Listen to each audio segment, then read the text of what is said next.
बीते 5 सालों से केंद्र के बजट में बुनियादी ढांचे पर फोकस स्पष्ट नजर आ रहा है।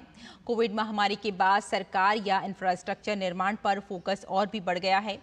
अंतरिम बजट में सरकार से बुनियादी ढांचे के निर्माण पर 11.1 लाख का प्रावधान किया है। उम्मीद की जा रही है कि 23 जुलाई को पेश होने वाले आम बजट में भी गति शक्ति मिशन पर फोकस रहने वाला है। देखिए अजय मिश्र की ये खास रिपोर्ट।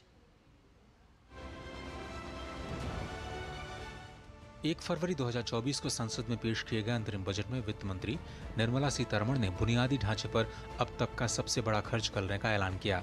भारत निर्माण को बढ़ावा देने के लिए इस साल इंफ्रास्ट्रक्चर पर 11,11,111 करोड़ रुपए खर्च का प्रावधान किया गया है। बीते साल की तुलना में ये 11% की बढ़त दिखाता है। जानकार मानते हैं कि अगर रोजगार की संभावनाओं को बढ़ाना है तो बुनियादी ढांचे पर निवेश बढ़ाना सबसे अच्छी रणनीति है। अगर आपको रोजगारी चाहिए तो रोजगारी बढ़ानी है तो इंफ्रास्ट्रक्चर इन्वेस्टमेंट सबसे बेस्ट पॉलिसी है उसको करने के लिए, और वही ये मोदी गवर्नमेंट ने पिछले 4-5 सालों में की है। देश को $5 ट्रिलियन की अर्थव्यवस्था बनाने के लिए बुनियादी ढांचे पर फोकस सरकार की नीतियों में भी स्पष्ट नजर आता है। किसी भी अर्थव्यवस्था में निवेश करने से पहले निवेशक बुनियादी ढांचे के विकास को एक अहम पैमाने के तौर पर देखते हैं। ताजा आंकड़ों में बुनियादी ढांचे पर सरकार का कुल खर्च जीडीपी का 3.4% तक पहुंच चुका है। देश के ज्यादातर शहरों में नमो भारत और मेट्रो सेवाओं की पहुंच को बढ़ाने पर इस बजट में फोकस हो सकता है। रेलवे इंफ्रास्ट्रक्चर के साथ साथ नई रेलगाड़ियों के विकास पर भी केंद्र सरकार बजटीय आवंटन बढ़ा सकती है।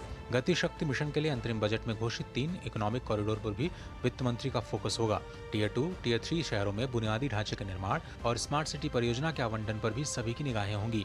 देश में लॉजिस्टिक कॉस्ट को कम करने के लिए मल्टी मॉडल कनेक्टिविटी पर भी बजट का फोकस हो सकता है। विश्व बैंक की रिपोर्ट के मुताबिक भारत सरकार को शहरों में बुनियादी ढांचे के विकास के लिए अगले कुछ सालों में 7 लाख करोड़ रुपए के निवेश की जरूरत होगी।